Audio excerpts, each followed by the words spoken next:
Bueno, doctora Hermida, eh,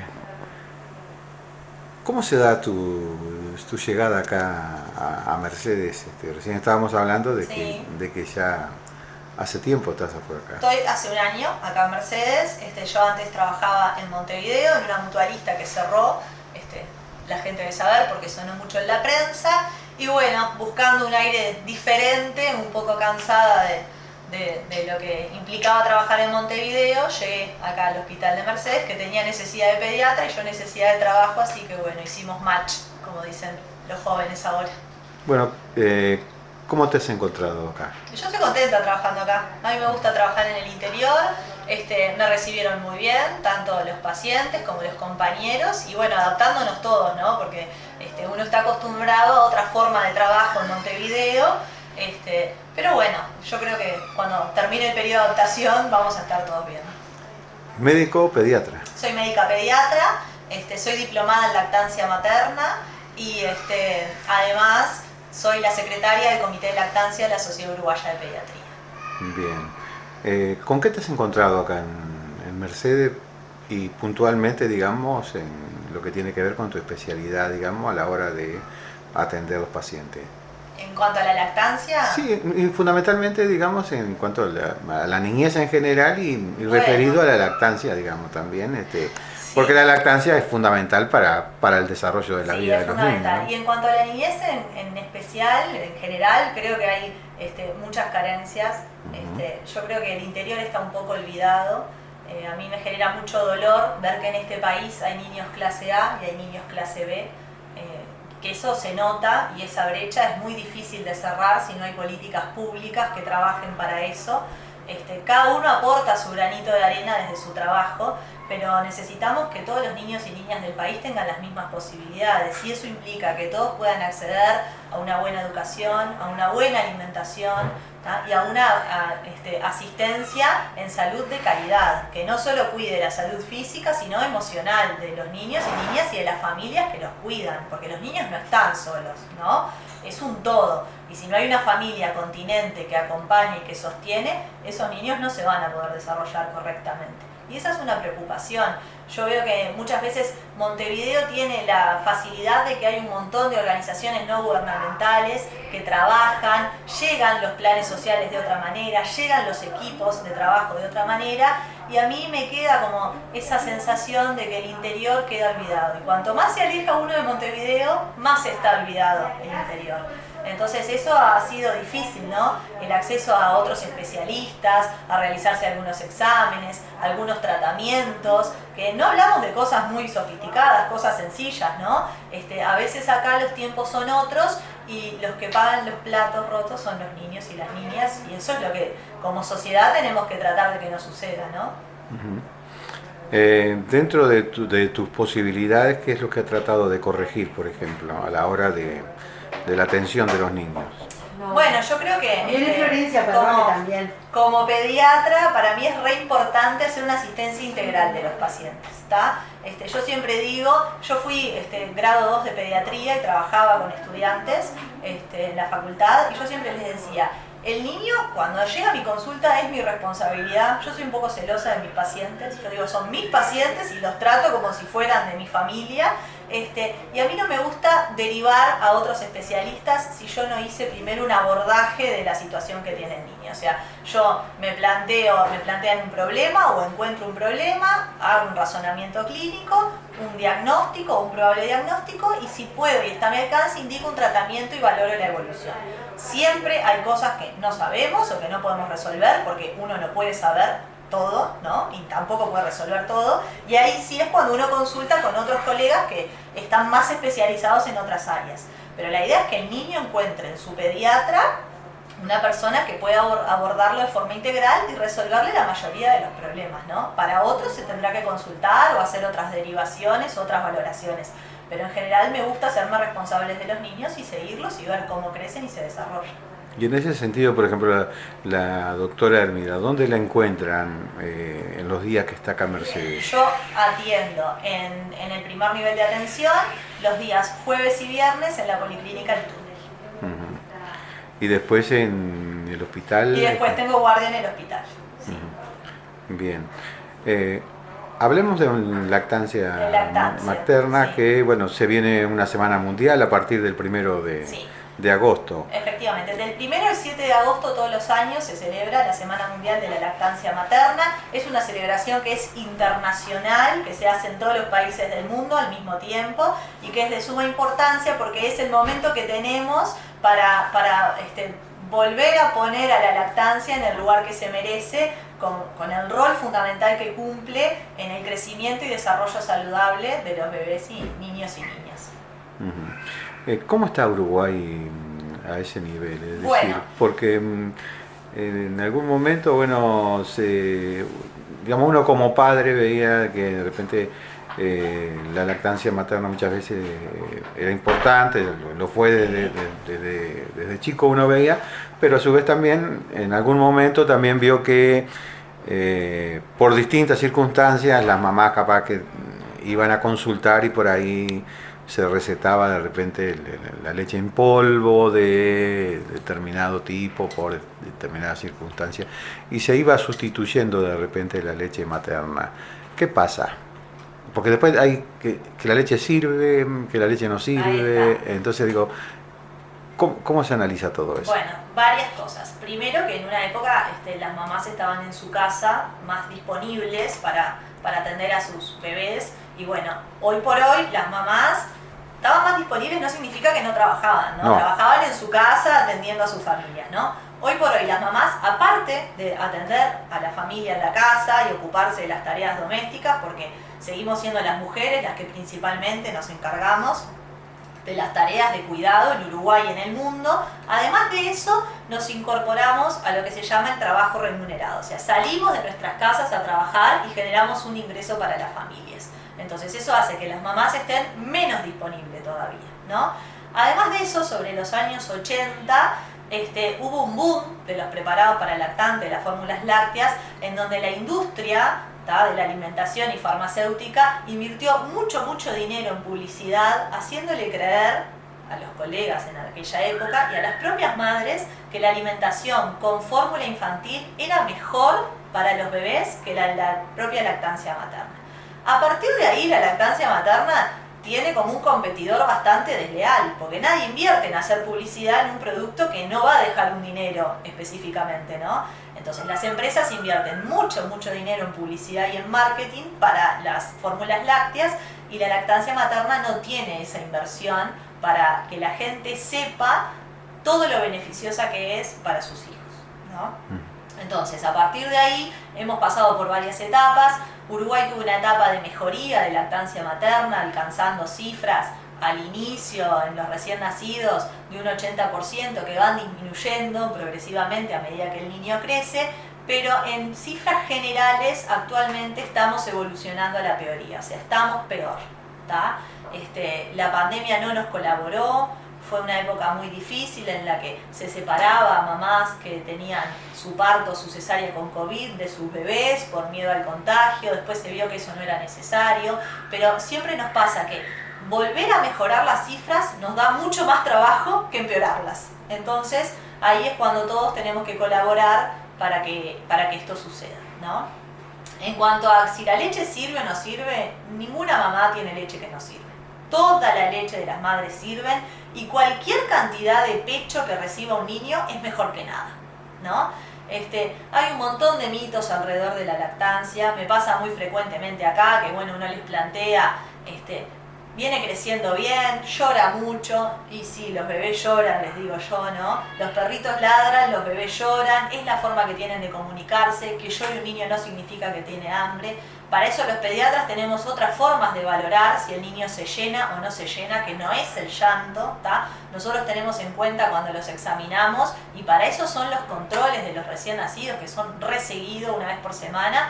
Tenemos que ver otros parámetros, si hacen pis, si hacen caca con regularidad, de qué color es la caca, cuántas veces al día, el peso, cuántas tomas hacen. O sea, hay un montón de parámetros que nosotros analizamos para saber si ese niño tiene o no tiene un aporte suficiente de leche materna. El llanto es lo que menos nos importa, ¿tá?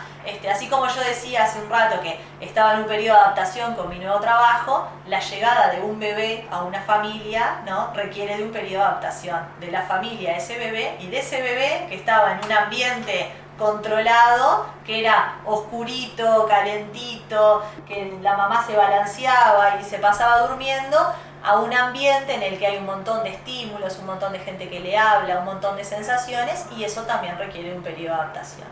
Entonces, bueno, valorar la lactancia es mucho más que ver si se prende o no se prende la teta. Y es un aprendizaje, ¿no?, para el bebé y para la mamá.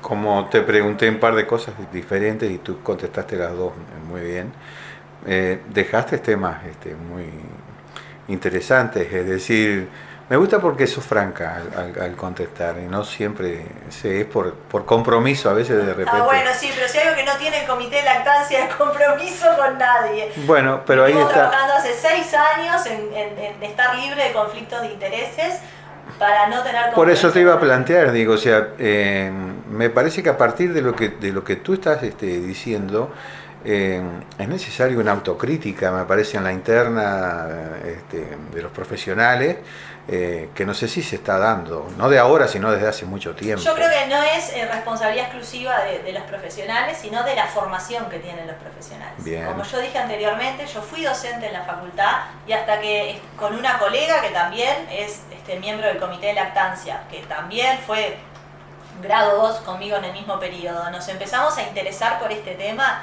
Lactancia materna es un tema que no se enseñaba en la pediatría.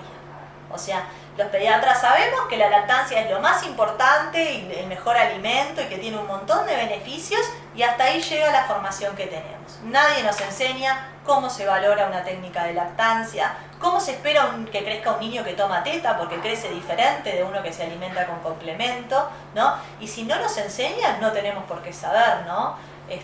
A mí en lo personal me pasó que yo tuve muchas dificultades para darle la teta a mi primer hija. Después logré darle la teta, nunca tomó complemento, pero fui muy mal asesorada por el ginecólogo, por el pediatra, por mis propias amigas que hacían pediatría. No sabíamos nada, y cuando uno se enfrenta a su propio bebé y tiene esas dificultades, bueno, ahí a mí me surgió la semillita de decir, no puede ser que yo no entienda qué está pasando con esto.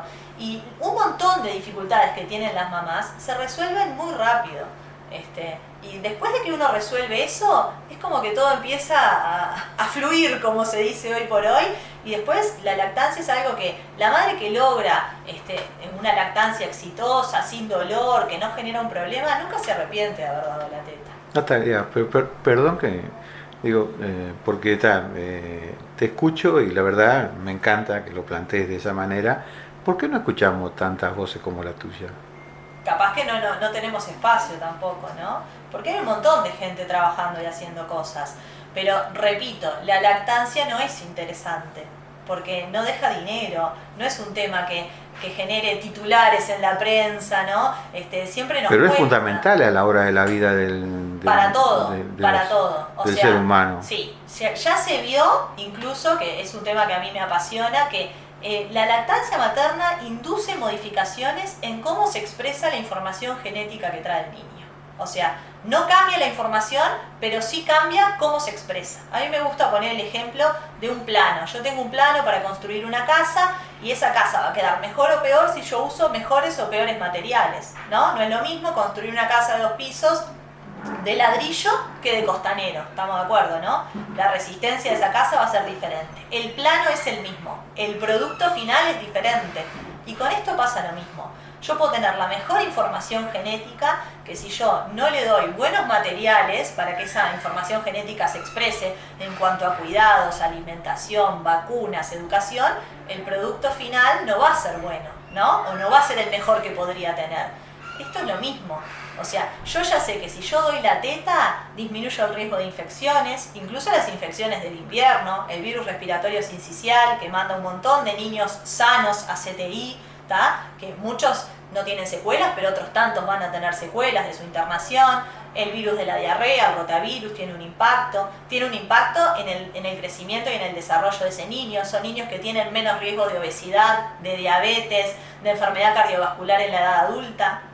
son niños que está comprobado que van a ser más inteligentes y que incluso van a tener mejores trabajos y van a ganar mejor cuando sean adultos, ¿no? Y ni hablar que tiene un montón de beneficios para la madre, ¿no? Disminuye la depresión posparto, mejora la autoestima, disminuye el riesgo de cáncer de mama. O sea, uno podría estar todo el día hablando de los beneficios de la lactancia, ¿no? Si uno piensa que uno va a tener un bebé que se enferma menos y que su mamá trabaja, es una mamá que va a faltar menos al trabajo, ¿no? Entonces va a ser menos gasto en salud, menos gasto para el BPS, que no va a tener que pagar certificaciones.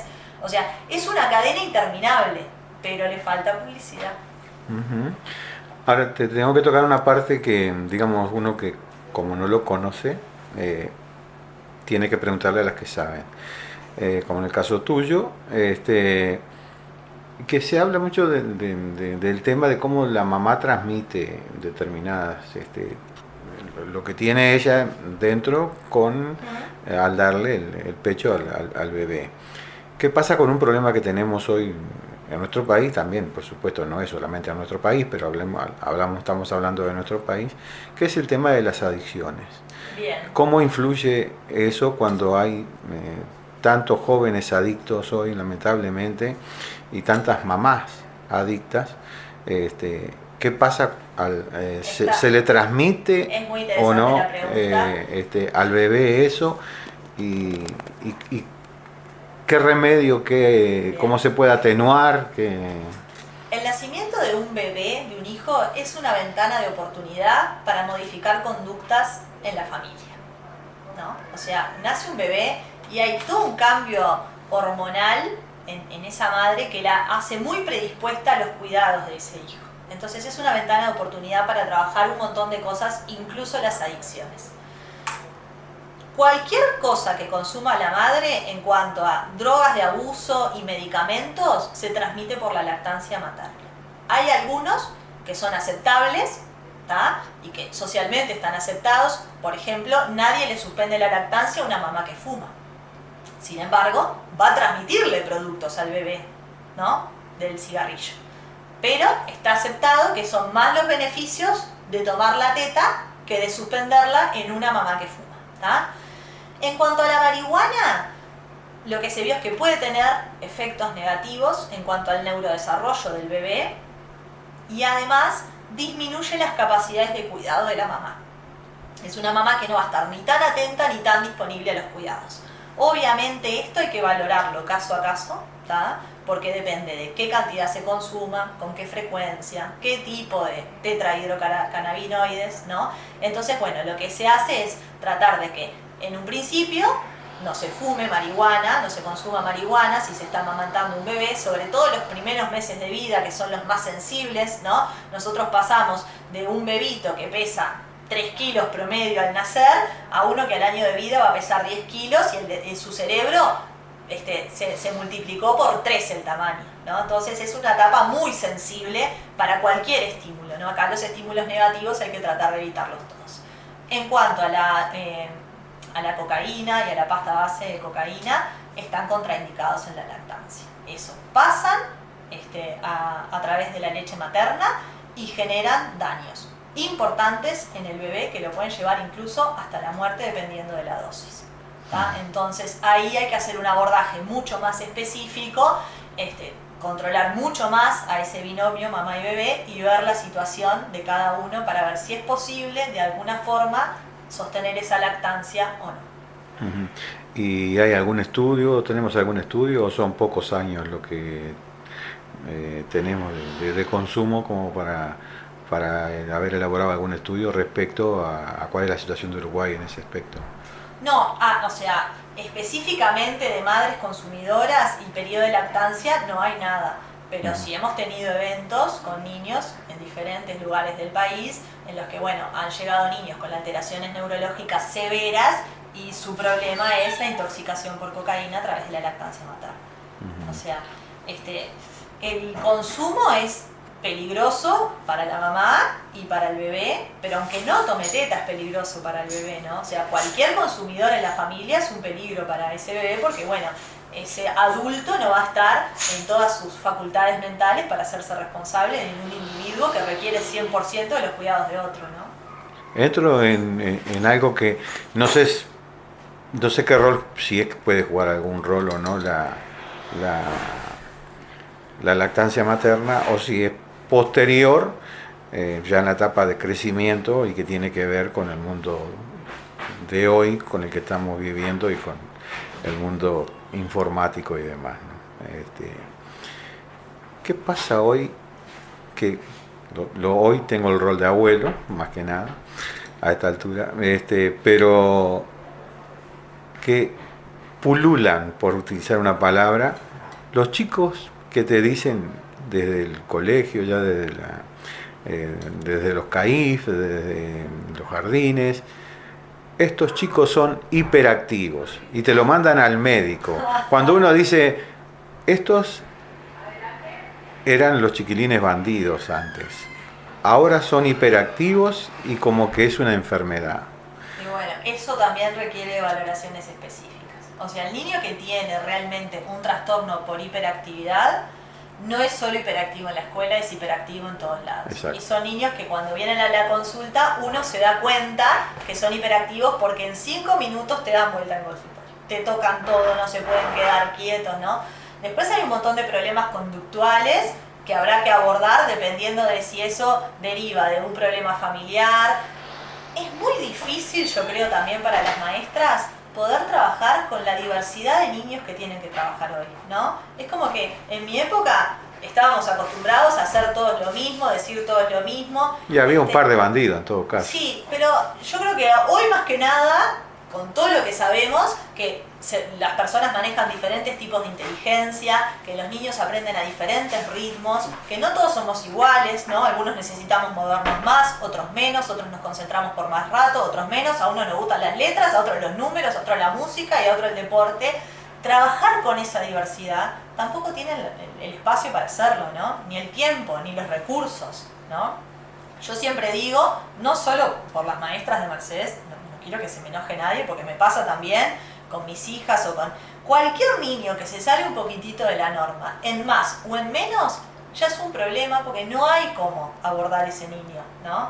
En los centros educativos. Yo creo que esa es otra discusión que tenemos que dar. ¿Cómo vamos a aprender ahora? Que ya hay cosas que no las vamos a necesitar más. Me pasó con mi hija el otro día, haciendo cuentas, está en quinto de escuela, y me dice, yo no sé para qué tengo que aprender esto si yo agarro el celular y tengo la calculadora. Y es verdad, en mi época para tener una calculadora tenía que tener específicamente una calculadora, ¿no?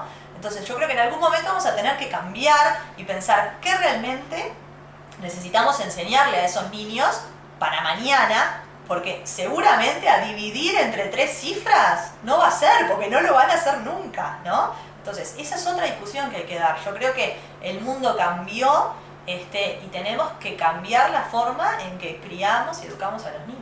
No se puede seguir pensando que lo de atrás siempre fue mejor porque ya vimos, nos miramos para atrás y nos miramos hoy y no sé que también hicimos las cosas, ¿no? No creo que estemos tan bien como para decir el pasado siempre es mejor. Esa es mi visión, ¿no? Y capaz que en 30 años si mi hija tiene un hijo va a mirar para atrás y va a decir no sé si así tampoco estaba bien, ¿no? Yo creo que hay que mirar más para adelante y no tanto para atrás. Doc, un mensaje final que quieras respecto a la lactancia o en general lo que tú quieras. Sí, a mí lo que me gusta decir siempre es que no se puede obligar a nadie a dar la teta.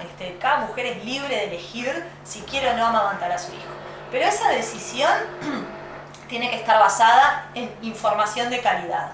O sea, a mí me duele mucho escuchar decir que da lo mismo si un bebé toma teta o no toma teta. La realidad es que no da lo mismo. Hay consecuencias y hay riesgos en cuando un bebé no toma teta, pero si yo madre conozco esas consecuencias y esos riesgos y es mi elección no dar la teta, siempre vamos a respetar la elección de la mamá. Ahora, si mi elección es dar la teta, tengo que poder contar con el mayor apoyo posible para que yo pueda dar la teta. Y esa sea una buena experiencia para mí y para mi bebé. Ese es el mensaje final. Para eso estamos nosotros. Muchas gracias. A ustedes.